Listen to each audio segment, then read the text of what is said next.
Bonjour, Patrick Végétosphère, votre coach végétal, votre coach jardin et plantes. Aujourd'hui, le Zamioculcas, une plante assez fréquente, une plante que l'on peut qualifier de plante grasse ou de plante verte. C'est clair que là, il y a un peu d'hésitation. Ça demande juste à quelques explications et c'est ce que nous allons faire tout de suite après le petit jingle. À tout de suite. Shall we begin?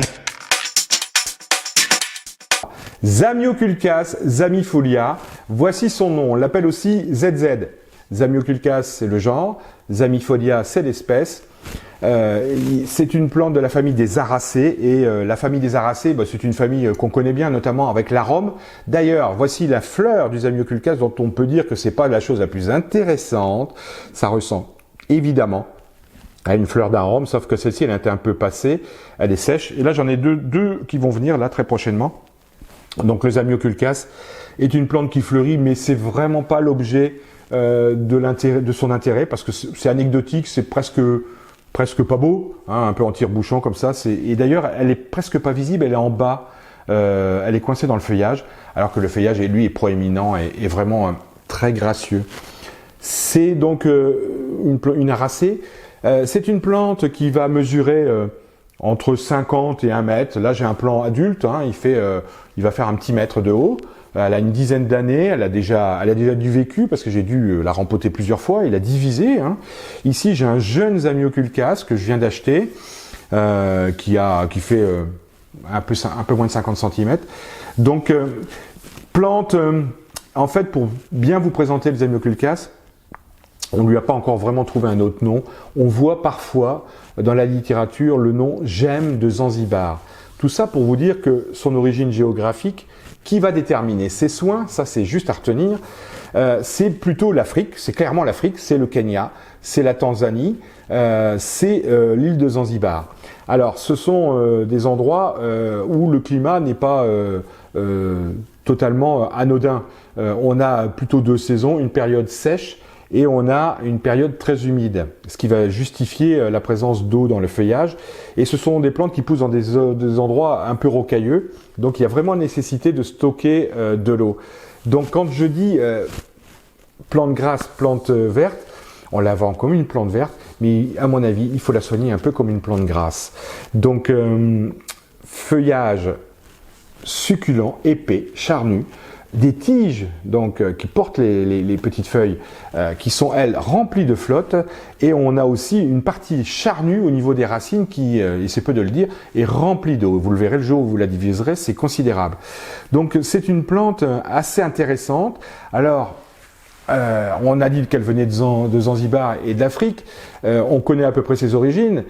Comment a-t-elle débarqué dans nos intérieurs et dans les entreprises? Parce que vous la rencontrez souvent dans les administrations et dans les entreprises, parce qu'elle est graphique, elle est esthétique, elle a quelque chose de primitif, on dirait une plante des dinosaures. Elle rappelle parfois la fougère pour certains d'entre nous. Donc c'est une plante au feuillage brillant, glossy, d'un beau vert. D'ailleurs, il existe des feuillages très foncés. Et d'ailleurs, quel que soit l'endroit où vous allez la disposer, le feuillage n'aura pas forcément la même couleur. Alors, c'est une plante qui a été découverte et qui est rentrée dans nos intérieurs il n'y a pas très longtemps. Si on considère que les ficus, ça fait 50-60 ans qu'on les connaît, que les Beaucarnea, toutes les plantes dont j'ai pu parler en intérieur sont connues depuis des lustres. Le Zamioculcas, lui, c'est relativement récent. Et là, on doit juste tirer notre chapeau pour nos amis néerlandais. S'il y a un pays où l'horticulture est centrale et mondiale, je dirais, c'est bien les Pays-Bas. Et les Néerlandais, les horticulteurs néerlandais, certainement en se promenant, ont considéré que cette plante, qui devait être présente à certains endroits chez des horticulteurs et des collectionneurs, on dit mais celle-ci elle a quelque chose en plus, et ils ont eu le nez creux. Parce que après des tests de production, c'est pas le tout de remarquer des belles plantes, il faut qu'elles puissent être rationnellement produites. Et ça, aujourd'hui, c'est une donnée économique qu'on doit prendre en considération. Et il se trouve que elle a rempli tout le cahier des charges. Elle était esthétique, elle était graphique, elle était mignonne tout plein. Et a priori, elle rentre dans le cahier des charges des Néerlandais pour pouvoir la produire. Le tout, c'est le temps de production et les coûts à la production. Et donc, on était dans les années 90-95. On était à l'époque dans ce qu'on appelait le cocooning, un phénomène où on était un peu recentré sur la maison. Je pense que c'est encore d'actualité aujourd'hui. Et le Zamioculcas, quand il a débarqué dans les jardineries et les horticulteurs dans les années 90-2000, il a eu un succès immédiat. Clairement immédiat, ça correspondait à une demande. Donc bravo à ces messieurs dames qui ont trouvé cette culture et qui l'ont mise en pratique. Aujourd'hui, ça dure encore. On n'a pas trop de variétés. On a Zamioculcas zamifolia, je vous l'ai dit, on l'appelle ZZ ou le gemme de Zanzibar. On a une variété qui s'appelle Raven, donc qui est relativement foncée, donc une variété qui est un peu plus courte et qui a un développement plus lent. On a un peu présenté le Zamioculcas. Maintenant, sa culture, ses soins à l'intérieur et dans la maison. Alors, c'est une plante qui peut être derrière une baie vitrée, qui peut supporter le soleil, elle en est tout à fait capable. Elle peut être aussi en retrait. Et à ce moment-là, vous n'oubliez pas de la tourner, parce que là, j'ai mon grand sujet que je ne tourne pas forcément. Et évidemment, comme toute plante, elle cherche la lumière et elle s'oriente par rapport à cette luminosité. Et évidemment, la croissance est déportée. C'est encore plus valable pour des ficus et des choses comme ça. Pensez à tourner vos plantes si on n'est pas vers une source de lumière, dans une source de lumière qui est totalement périphérique, ce qui me semble dans nos intérieurs à peu près impossible.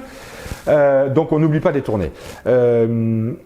En ce qui concerne les rempotages, parce que ça c'est une plante qu'il faut rempoter. Vous allez me dire, non, moi je rempote pas. Oui, sauf que celle-ci, elle va vous le dire. Zamioculcas va vous dire, moi j'ai besoin de rempotage. Oui, parce que c'est une plante dont la croissance est peut-être très lente, mais alors elle est d'une puissance incroyable, à tel point qu'elle est capable de casser un pot, ou en tout cas de le déformer. Et quand elle l'aura bien déformé, elle va se casser le nez parce que les racines sont disposées de telle sorte que le pot ne peut plus tenir à plat.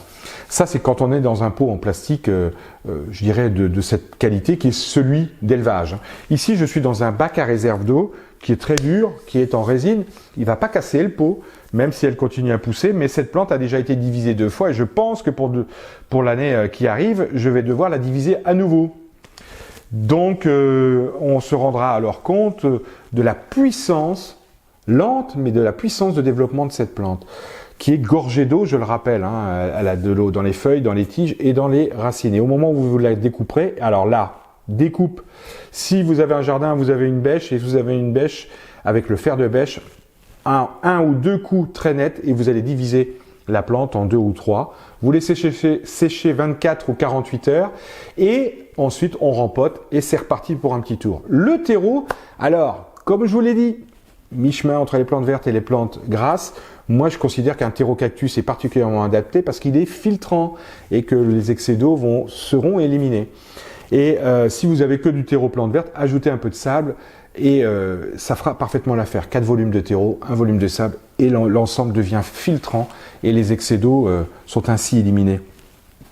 Alors, justement, les excès d'eau, on a compris qu'elle était originaire d'une zone où elle était confrontée à 2 périodes bien nettes, une période sèche, chaude, et une période où il y a eu un peu plus d'averses, un peu plus d'eau. La saison des pluies. Afrique, je rappelle, Zanzibar, Kenya, Tanzanie. Alors, les arrosages, là, la meilleure école, il y a 2 écoles, mais moi je me suis rendu compte que la meilleure technique pour cette plante, c'est d'essayer de l'oublier. Je pense que ça va vous arranger un peu. Arrosage abondant mais irrégulier, ou alors vous faites sonner votre téléphone et vous faites un arrosage abondant toutes les 3 semaines. Tous les mois maximum, de mars à octobre-novembre, dernier délai. Pendant l'hiver, on va peut-être faire attention parce que souvent on met en route le chauffage et là il faut peut-être apporter de l'eau, c'est pas plus fréquemment, mais peut-être un peu moins d'eau, mais plus souvent pour justement pallier aux problèmes de chauffage qui parfois sont pulsés ou des chauffages électriques très déshydratants. Comme pour la plupart des plantes vertes, on a à ce moment-là un taux d'humidité de l'air qui baisse et ça peut causer souci à ce genre de plantes. L'arrosage donc c'est important et quand on arrose on va à nourrir parce que c'est une plante qu'il faudra nourrir. Elle est très vite à l'étroit dans son pot, donc la nourriture est importante et comme je le dis toujours, les plantes en pot n'ont rien d'autre à boire et à manger que ce que vous voudrez bien leur donner. Ça c'est à retenir, c'est une règle qui est valable pour les plantes d'intérieur mais aussi les plantes en pot d'extérieur. Alors, si vous êtes amateur de plantes grasses et de plantes succulentes, vous avez certainement un engrais cactus. Ici, j'ai un bio, Là, j'ai un engrais de synthèse. Ça fait l'affaire et on va nourrir de mars à octobre, ce qui correspond globalement à la période de jour long et à la période de croissance de ces plantes. Ici, j'ai un engrais plante verte parce que ça fait aussi l'affaire. Je rappelle, le plus important, c'est de les nourrir. Un bio, un synthèse, et c'est parfait. Le meilleur engrais, selon moi, l'engrais croissance, qui est disponible sur le site, qui est un engrais très riche en azote. Et là, c'est pas la peine de faire Monsieur Balzen et d'en rajouter une dose, mais lui aussi de mars à septembre-octobre. Voilà pour ce qui est des soins. On pourrait parler de ces petits problèmes. Hein, pas beaucoup, mais il y en a quand même un. Et là, j'en ai sur celle-ci. Cochenille, ben oui. Quelles sont les plantes d'intérieur qui ne sont pas embêtées par les cochenilles? J'ai une orchidée, ça peut en ramasser, les beaucarnéens en ramassent, les plantes grasses peuvent en ramasser aussi, et les cactus, c'est encore plus gênant. Alors, le Zamioculcas et la cochenille, c'est simplement moi qui ai dû collecter des cochenilles à un endroit, chez un ami, et en déposer sur mes plantes par inadvertance. C'est comme ça que ça se passe, hein. Il n'y a pas de 36 solutions. Les cochenilles n'ont pas d'ailes, n'ont pas de pattes. Et elles sont relativement retors et embêtantes à détruire, hein, c'est clair. Alors j'ai essayé de les enlever à la main avec un petit cure-dent proprement, mais bon, 3 semaines après, les œufs étaient devenus des larves qui étaient redevenus des adultes. Donc il n'y a pas 36 possibilités. Un petit traitement à raison de 3 pulvérisations avec un anti-cochenille qui est aujourd'hui naturel, ça sent plus mauvais du tout et c'est pas un produit chimique, sachez-le. Ce sont des huiles de colza essentiellement. On pulvérise à raison d'une fois par semaine pendant 3 semaines pour essayer de confondre l'ensemble du cycle qui est à peu près sur 3 semaines aussi. Donc ça, c'est une réponse qui est intéressante. Face supérieure, face inférieure des feuilles. Attention, les produits bio aujourd'hui pour cochenille sont gras. Ce sont des huiles, vous l'avez entendu, huile de colza, voire huile de paraffine. Donc on se met dans un endroit où il n'y a pas un meuble qui peut prendre le gras, il n'y a pas un tissu ou une tapisserie. L'idéal, c'est de le faire l'été sous un arbre, pas en plein soleil parce qu'elle ne va pas forcément aimer, surtout si elle est dans un endroit un peu abrité de la maison. Et vous faites ce traitement et puis ensuite vous la rentrez et vous serez tranquille. C'est une plante qu'on peut sortir, hein, il n'y a pas de souci, mais comme la plupart des plantes de la maison, elles apprécient beaucoup la sortie estivale. Jamais en plein soleil, et on continue les soins, les arrosages et fertilisation, et en général les plantes qui ont bénéficié d'une sortie estivale sont extraordinairement belles en automne. Voilà pour les soins, ça c'était la cochenille, mais si je ne suis pas complet, on peut rencontrer des feuilles qui vont jaunir. La feuille ici en bas, c'est certainement une des premières feuilles, là j'en ai une autre sur mon sujet plus ancien, qui va pas tarder à passer de vie à trépas, et c'est normal, hein, on perd des cellules tous les jours. Le Zamioculcas va progressivement perdre des feuilles au fur et à mesure que le cœur se renouvelle, les nouvelles pousses arrivent. Ça, c'est tout à fait normal. On peut rencontrer des carences en fer. À ce moment-là, on a des petites taches jaunes irrégulières. Donc là, simplement le fait de choisir son engrais avec des oligo-éléments va vous permettre de pallier à ce petit problème. On peut rencontrer aussi des taches blanches. Alors ça, c'est pour tous ceux qui pratiquent la pulvérisation foliaire d'eau. Je parle simplement d'eau, hein, notamment quand on met en route les chauffages en hiver. C'est simplement des taches de calcaire. On pourrait rencontrer de l'odium parce que je l'ai déjà vu en production, mais à ce moment-là, en serre, ça me semble difficile d'avoir de l'odium sur un Zamioculcas dans la maison. Pourriture, oui, pourriture grise, pourriture par excès d'eau, ce qui est possible avec les cache-pots et les réserves d'eau. Voilà pour le Zamioculcas, hein, c'est une plante verte, presque succulente, dont il faut s'occuper plus que comme une plante succulente, une plante graphique, esthétique qui rentre aujourd'hui un peu partout dans les intérieurs et dont le succès, à mon avis, n'est pas fini, tant elle est coriace, elle est durable et intéressante. Hein. Vous ferez plaisir à offrir un Zamioculcas.